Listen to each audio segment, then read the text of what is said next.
Olá, seguidores do canal Raciocínios Espíritas. Olá, pessoas. Olá, espíritos encarnados, desencarnados e todos nós, né? Então, esse vídeo aqui é a continuação da nossa série Opinião Espírita, né? Que é um estudo, um comentário, na verdade, que venho, né, colocando aqui no canal Raciocínios Espíritas, capítulo a capítulo, né? O livro Opinião Espírita, né, para quem está chegando a primeira vez nesse vídeo agora, que não viu os anteriores, é uma obra mediúnica, psicografada em parceria de Francisco Cândido Xavier, o nosso Chico Xavier, e Valdo Vieira, o médium Valdo Vieira, na época que ele ainda trabalhava com o Chico, né, nas psicografias, nos trabalhos mediúnicos, e os autores espirituais é Emmanuel e André Luiz, né? Cada um escreve um capítulo, ok? Então é essa obra, Opinião Espírita. E o mais interessante é que a obra, ela se baseia sempre em uma parte, um trecho, um texto do livro, de um livro da codificação, né? Sempre, né? O capítulo sempre começa indicando, né, que esse capítulo agora vai ser baseado nesse livro da codificação, né, e a parte e tal. Então agora nós vamos aqui, deixa eu ver, estamos então no capítulo 8, né, do livro Opinião Espírita, e chama-se Ante os Grandes Irmãos. Olha que título sugestivo, né? Esse inclusive é um capítulo um pouco mais denso, né? Normalmente, para quem está acompanhando os vídeos, né, desse estudo da Opinião Espírita, vê que os capítulos eles são mais curtos, são mais objetivos, né? Não que esse não seja objetivo, mas ele é um pouco mais denso, é um pouco mais comprido, porque na verdade não é só uma opinião, é uma exortação também, né? Uma exortação aos médiuns, não é isso? Então, antes de ver o capítulo propriamente dito, vamos ver aqui qual é a inspiração dessa opinião. É o livro O Céu e o Inferno, né? Que é uma obra que eu acho assim singular, né? Da codificação de Allan Kardec. Por que singular? Porque ela é diferente, apesar de seguir os padrões, né? Tudo acompanha uma linha de estudo, uma codificação, né? Kardec, né? Uma linha teórica, né? Então, claro que o Céu e o Inferno segue a linha teórica do Livro dos Espíritos, o Livro dos Médiuns, né? Já que na segunda parte dele tem os exemplos de, através da mediunidade, os espíritos, cada um dizer como é que está a sua situação. Então, assim, muito importante que antes de ler esse livro, que lê os anteriores, o Livro dos Espíritos, o Livro dos Médiuns, o Evangelho segundo o Espiritismo, mas ele tem uma dinâmica um pouco diferente dos anteriores, né? Já um pouco diferente, né? Só lendo para entender, né? Então, assim, e é um livro pouco estudado, né? É um livro, assim, que você vê que nas casas espíritas se estuda bastante o Livro dos Espíritos, o Livro dos Médiuns, né? Que faz trabalho médium claro, tal. Mas eu vejo que esse livro é um pouco menos estudado, né? Dá uma forçadinha para abrir um pouco mais de espaço para ele, porque ele é muito interessante. E nesse capítulo, que ele se refere a um capítulo 3 da primeira parte, né, do livro Céu e Inferno, ou A Justiça Divina segundo o Espiritismo, né, que é o subtítulo. E aí fala do capítulo 3 e do item 12. Né? O capítulo 3 se chama O Céu. Né? Todo mundo sabe que no conceito espírita não há céu, aquele lugar que a gente vai, como no conceito teológico. O céu ou o inferno, né, basicamente, são como nós estamos diante da nossa consciência. E quando a gente desencarna, a gente fica totalmente diante da nossa consciência. Então, a depender de como esteja a nossa consciência, podemos vivenciar um inferno, um céu, ou então nem uma coisa nem outra, uma coisa mediana, né? Mas aqui o Kardec ele já analisa pelos dois extremos, justamente para fazer uma análise dessa questão teológica mesmo, né? Então, o capítulo O Céu, e especificamente se refere ao item 12. Esse capítulo de hoje é um de número par, né? O capítulo 8 é Emmanuel, né? Que faz esse texto, né? Porque, como eu já expliquei também, Emmanuel são os capítulos pares, e quando for capítulo ímpar é André Luiz. Então hoje é com Emmanuel. Então, assim, é um texto até curto, né? Deixa eu até ler para vocês aqui, né? Aí que diz assim no livro O Céu e o Inferno, nesse capítulo 3 do item 12.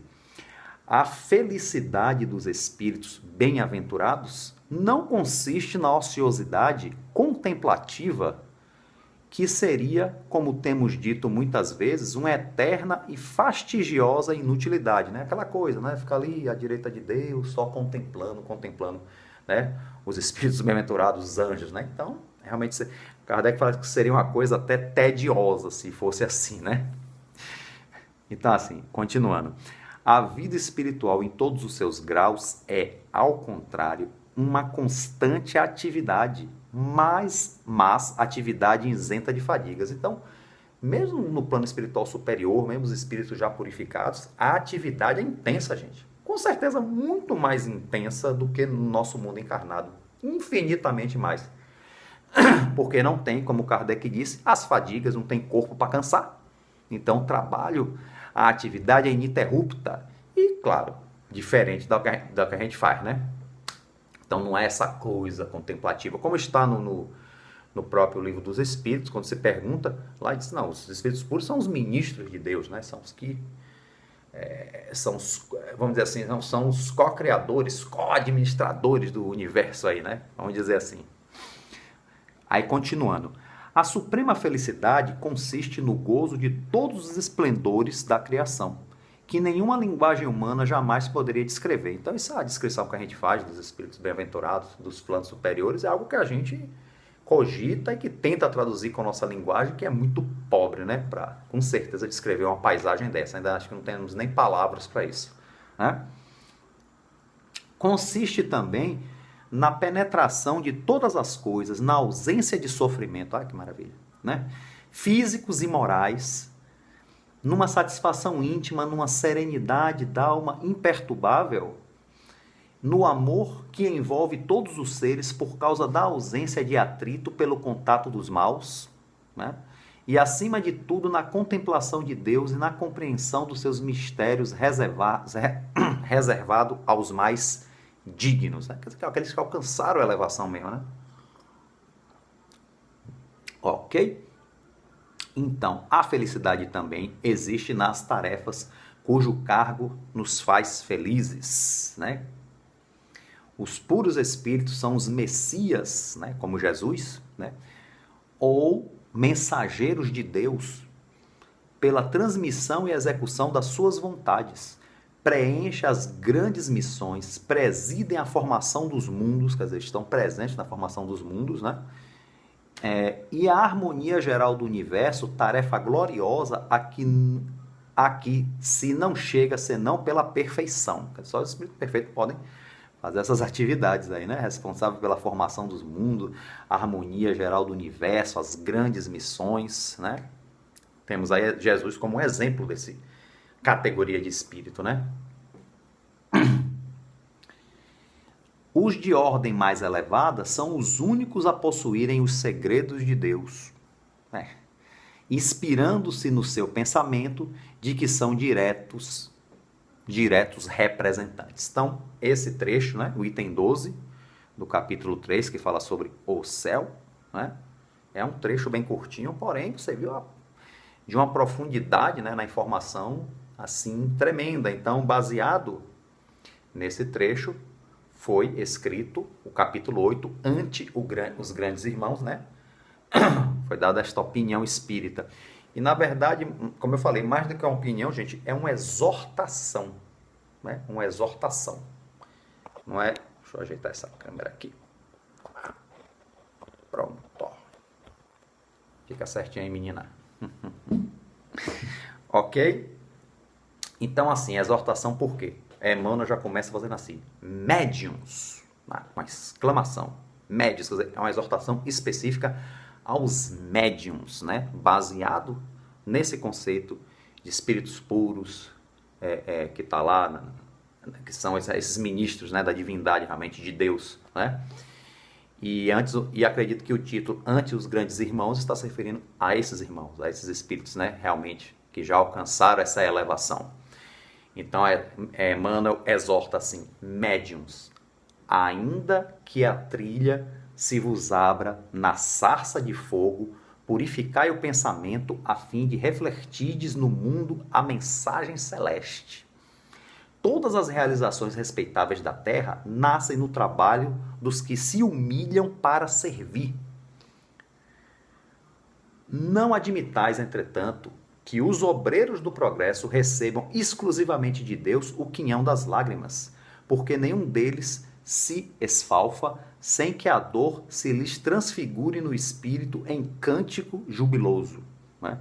E que, em meio aos golpes que lhe ultrajam a carne e a lama, sentem-se apoiados pelos grandes irmãos. Então, o que ele quer dizer é o seguinte: mesmo que você sofra, né, toda uma série de coisas por conta, né, de exercer a mediunidade, no caso aqui, né, de exercer alguma grande missão, né, mesmo que haja um sofrimento, né, um sofrimento físico, emocional, o que quer que seja, quando você está ligado a esses grandes irmãos, né, como ele diz aqui, em meio aos golpes que lhe ultrajam, sentem-se apoiados pelos grandes irmãos. Então, quando uma pessoa está sintonizada, o médium está sintonizado com o mundo maior, ele está sempre apoiado por esses grandes irmãos, por esses espíritos elevados. E aí ele consegue seguir em frente, apesar dos golpes, apesar de todo o sofrimento que muitas vezes, né, os mensageiros de Deus sofrem, como a gente sabe, a gente vê muito aí na história da cristandade, né? Podem ser sofrimentos físicos, sofrimentos morais, o que quer que seja, né? Mas quando eles se mantêm sintonizados, eles são apoiados por esses espíritos, né? Lembra Paulo, na obra Paulo e Estevão, que tinha o apoio direto de Estevão, quer dizer, ironicamente, né? Alguém que ele tinha mandado apedrejar porque era cristão, e depois ele se converte, e tem um apoio espiritual de Estevão, que era já uma alma já em processo de elevação, né? Então, veja assim, essa parte bem irônica da história de Paulo de Tarso, né? Os espíritos sublimados, que atingiram a alegria suprema do amor sem nome, trazem-vos hoje a edificação do reino de paz e felicidade das promessas do Cristo, né? A terceira revelação, né? Nem sempre sereis o pano alvo das legendas desfraudadas. Surgirei muitas vezes na condição de pedra colada ao limo do solo para que as paredes se levantem. Outros conduzirão dísticos preciosos, enquanto que em muita circunstância se vos reservará o papel do cimento oculto, garantindo a estrutura dos edifícios. Lembrai-vos, porém, dos representantes da glória inefável, que asseguraram a harmonia do mundo sem jamais esperarem os aplausos terrestres. Então está dizendo aqui que os médiuns, né, responsáveis por passar, né, a mensagem da espiritualidade superior, nem sempre vão ter tarefas em que serão observados, que serão glorificados, aplaudidos. Muitas vezes vai ser o cimento, vai ser a base. Veja bem, quem já construiu alguma coisa, uma casa, o que quer que seja, sabe que o mais importante primeiro de fazer é a base. E é a base bem feita que vai sustentar a casa, né? Só que quando a casa está pronta, você não vê. Ninguém vê a base, só vê a parte de fora, bonito, tal, né? Mas a base, ninguém vê, mas ela está ali embaixo, é que está sustentando aquilo tudo. Então, faz Emmanuel comparar os grandes médios, né? Com missões elevadas a essa base, né? Lembrando que até os grandes espíritos que trabalham por nós, seja encarnados aqui na Terra, no plano espiritual, ninguém sabe, né? Eles não têm nenhum tipo de aplauso ou reverência de ninguém, né? Então, por isso que é importante lembrar, até para exercitar, muito importante para se trabalhar como ser um médium, realmente ser um médium da espiritualidade superior, porque médium é uma capacidade orgânica, como está no livro dos médiuns, né? É uma capacidade orgânica que qualquer um pode ter. Então, não é o dom da mediunidade que define, mas o que nós fazemos com essa ferramenta. Né? O que nós fazemos com essa ferramenta. Né? Isso é que é importante. Então, ele convoca justamente isso, que a gente deve fazer a coisa com humildade sem esperar aplausos, né? Que há aqueles que estão na linha de frente, sim, mas há outros que não, e você pode ser esse que não, que vai ser a base, como se fosse, como ele compara aqui ao cimento. Nossa Senhora. Continuando. quando não estiverdes à altura das interrogações humanas, não vos sintais diminuídos se o alheio sarcasmo vos impele à desilusão. Né? Muitas vezes, mesmo um médium com a grande missão não sabe tudo, né? E quando alguém faz alguma pergunta e ele não sabe, aí os detratores aproveitam para rebaixar não só a pessoa, como muitas vezes a doutrina, né? A doutrina espírita. E por aí vai, né? O jequitibá, né? Uma árvore, não, jequitibá é uma árvore lindíssima, enorme, né?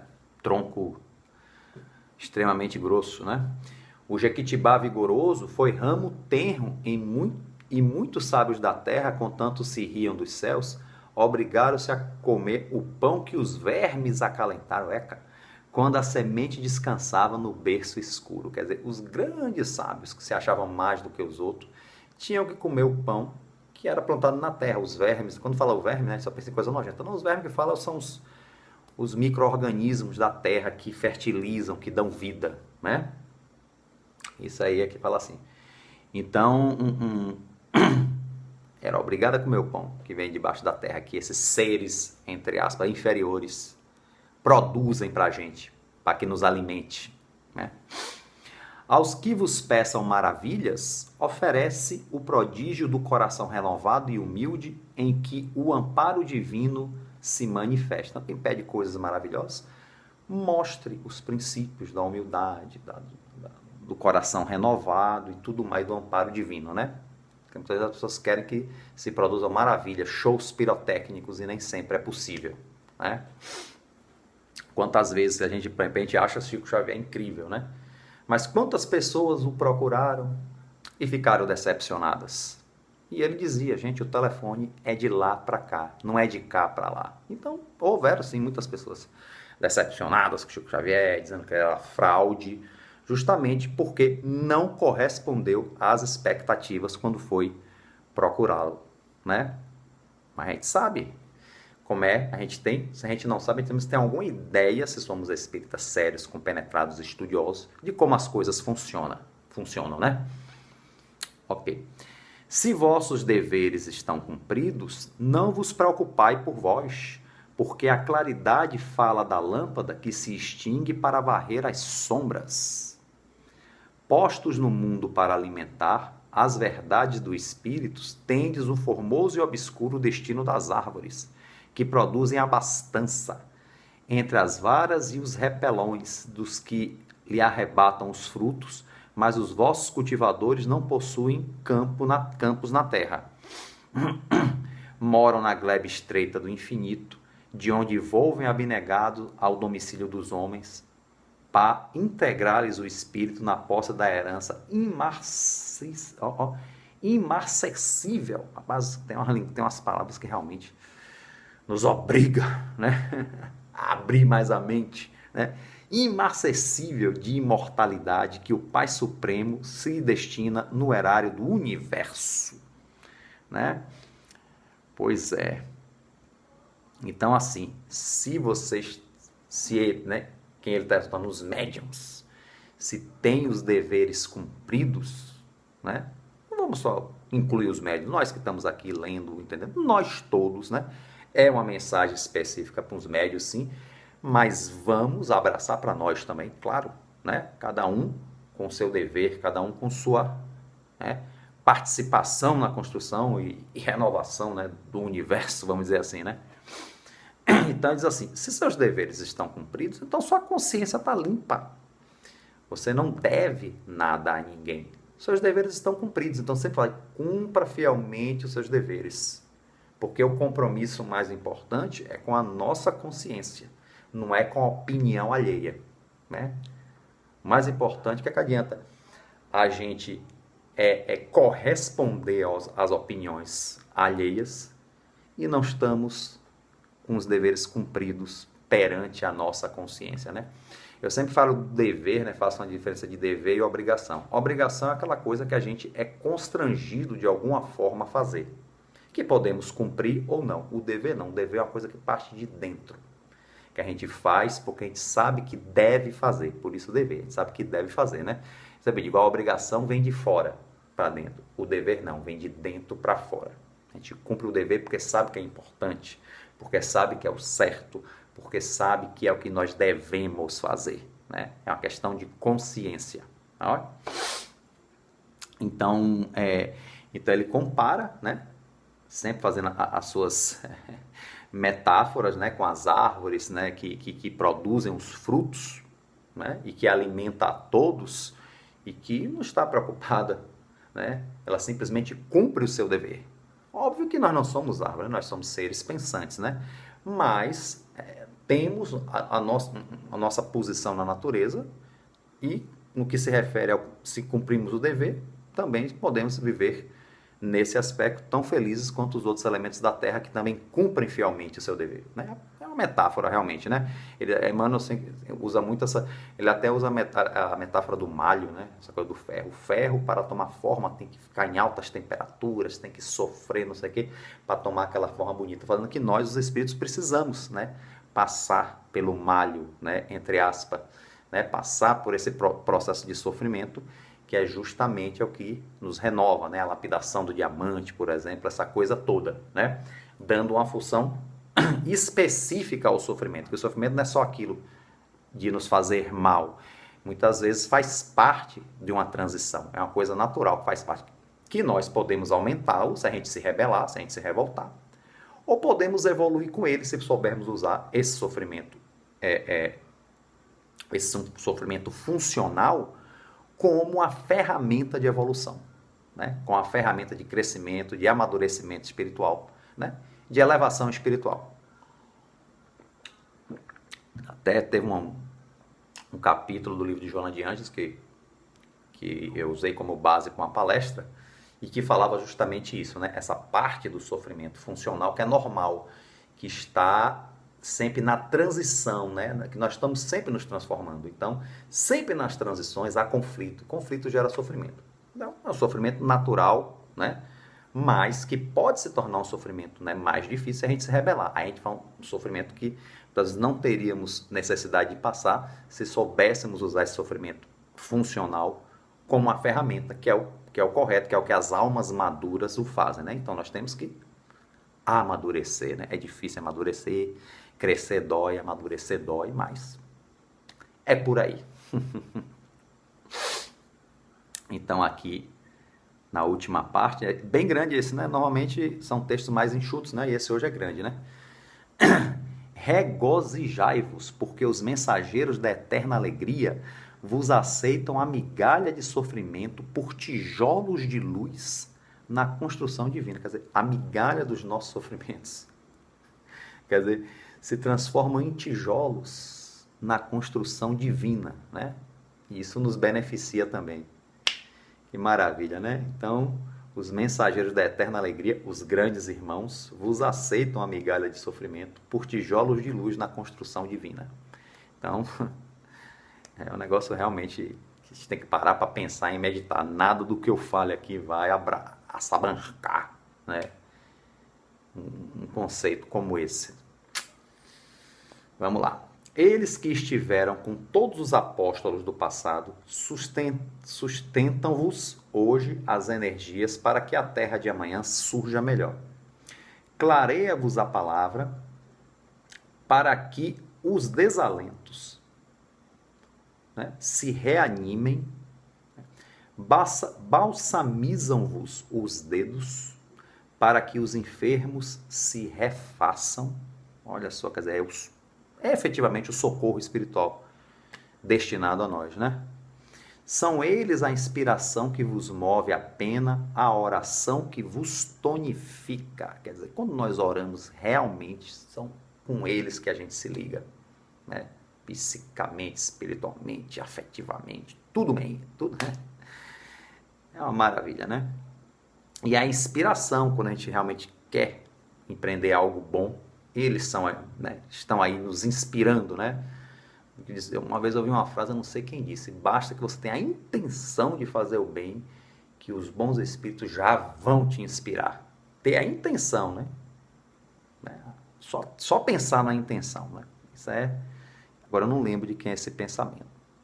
Ok? Curai atribuindo-lhes a virtude. Estendei o bem, restituindo-lhes o poder. Consolai, conferindo-lhes o mérito. Esclarecei, creditando-lhes a lição. Quer dizer, tudo que a gente faça de bom, temos que acreditar aos bons espíritos, que nós somos apenas instrumentos. No caso aí, os médiuns específicos. O que é que o médium é? O médium é um instrumento, é o intermediário entre o plano espiritual e o plano material. Então, tudo de bom, por exemplo, se efetiva curas, mediunidade de cura, mas quem cura são os bons espíritos. O médium é só um instrumento, né? Quando faz o bem, né? Quando faz um bem nesse sentido da cura espiritual, são os bons espíritos que fazem. O médium é um instrumento. Claro, o mérito do médium está justamente em ser um bom instrumento para isso, né? Com isso ele também coparticipa. Claro, né? Consolai, conferindo-nos o mérito, esclarecei, acreditando-nos a lição. Que tudo que você usa para consolar, para esclarecer, você se inspira ou estuda, né? O que vem do plano espiritual superior, dos grandes espíritos, dos grandes irmãos, né? Como está aí. Dos Big Brothers. Nossa, Big Brothers seria grandes irmãos, né? E aí o último parágrafo diz assim: confiai e auxiliai, porque os grandes irmãos estão convosco, e para que estejais invariavelmente unidos a todos eles, né, basta seguirdes adiante, esquecendo a vós mesmos, no serviço ao próximo, carregando a consciência tranquila na sinceridade do coração. Quer dizer, acho que esse último parágrafo não tem nem muito o que comentar, né? Eu acho que isso aí essa exortação aos médiuns, ela é assim, né? Que também se estenda a nós que não somos médiuns ostensivos, dentro das nossas possibilidades, mas essa exortação específica aos médiuns, ela realmente assim, de uma profundidade muito grande, porque está realmente colocando as coisas no lugar. Quer dizer, os médiuns são importantes, mas o mais importante é o que está acima. E para o trabalho do médium, né, ter o efeito ao qual ele se destina, temos sempre que atribuir, né, os médiuns têm sempre que atribuir ao mundo maior, aos grandes irmãos, né, todo o mérito e entender que eles são instrumentos acima de tudo, né? Não instrumentos passivos, né? Mas que o bem maior é realizado pela espiritualidade maior, né? O médium também faz o bem, mas ele faz dentro do limite de cada um, né? Importante que ele seja mais esse instrumento, porque médium é uma palavra do latim, se não me engano, se chama intermediário, né? Intermediar, né? E imagine quando você se eleva o suficiente para intermediar os espíritos dos planos maiores da vida. Imagine, né? Imagine. Né? As questões materiais passam a ser tão menores, quer dizer, não que vai se livrar do sofrimento, de nada não, mas os sofrimentos não vão pesar tanto quanto pesariam, né? Porque o alento da espiritualidade maior sempre vai estar amparando, consolando, né? Sempre vai estar inspirando, né? Acima de tudo. Então esse foi o capítulo 8, né? Eu realmente confesso que eu não sei se eu transmiti a essência desse capítulo corretamente, assim, corretamente não, digo que eu não transmiti errado não, mas se eu consegui transmitir mesmo toda a essência desse capítulo, talvez se eu tiver conseguido transmitir a metade, acho que já tá bom, porque realmente essa exortação de Emmanuel é realmente uma coisa bem... quando eu li, né, antes de fazer eu li, reli, gente do céu, acho que eu não vou conseguir fazer o vídeo sobre esse texto não. Eu confesso para vocês. Acho que eu vou pular esse capítulo. Eu pensei, não vou pular, porque isso é um estudo, a gente está estudando um livro, né? Vou ter que dar um jeito, vou ter que arrumar um jeito de traduzir realmente isso aí que Emmanuel nos passou nesse capítulo 8, que realmente esse foi bem assim, né? Bem envolvente, bem não que os outros não sejam, mas isso aí foi bem profundo mesmo, né? Essa exortação, né? E é o que a gente sempre diz, né? Quem quer trabalhar com a mediunidade, seja ela ostensiva ou não, a inspiração, realmente se ligar com o mundo maior é essencial. Se ligar pela oração, pelos bons pensamentos, pelo estudo também, né? O estudo aqui da codificação, dos bons livros espíritas, né? Então isso é uma necessidade, não é simplesmente algo porque é obrigado, não. É necessário acima de tudo e é um dever. É um dever de todos nós. Então, nessa exortação, Emmanuel deixa claro a opinião dele baseada nos princípios espíritas. Essa opinião espírita realmente ela foi muito incisiva. É isso que eu estava querendo catar a palavra. Essa opinião espírita dele, em forma de exortação, né, baseado lá no livro Céu e Inferno, foi muito incisiva. E quando a gente ler ou ouve coisas incisivas, a gente realmente primeiro congela, né? Que foi o meu caso. Quando eu li esse texto aí, eu congelei primeiro, né? Pensei até em não fazê-lo, pular para o capítulo 9. Falei, não posso. A gente está estudando, então a gente tem que encarar. Mas, como eu disse, não sei se eu transmiti realmente toda a essência desse texto. Realmente eu não sei. Se eu não transmitir, me perdoem. Peguem um livro, tem ele em PDF na internet, leiam vocês também, não fiquem só com a minha opinião, com minhas palavras, leiam vocês também, leiam o trecho referente do livro Céu e Inferno, leia esse capítulo 8 e vocês mesmos tirem as conclusões de vocês mesmos procurem as suas próprias compreensões, né? Não fiquem só com as minhas palavras ou com palavras de qualquer palestrante que seja. Ok, gente? Então, já podemos encerrar por aqui, né? É sempre um grande prazer, né, trabalhar com esse livro, Opinião Espírita. Ok, gente? Então, agora no final, quem gostou, dá uma curtida aí, compartilhe, né? Quem chegou agora, se inscreve no canal para aproveitar, não só o Opinião Espírita, mas todos os vídeos, né, fantásticos que são colocados aqui nesse canal, né? Vídeos espíritas muito bons, muito edificantes, realmente, né? E tem as mídias do canal também, né? Tem um Twitter do Raciocínios Espíritas, tem um Instagram do Raciocínios e o Facebook, ok? Para vocês ficarem mais plugados ainda, mais ligados no canal Raciocínios Espíritas, ok? Então, aí eu estou com essa mente de falar ok, chega de ok. Então a todos um grande abraço e fiquem com Deus.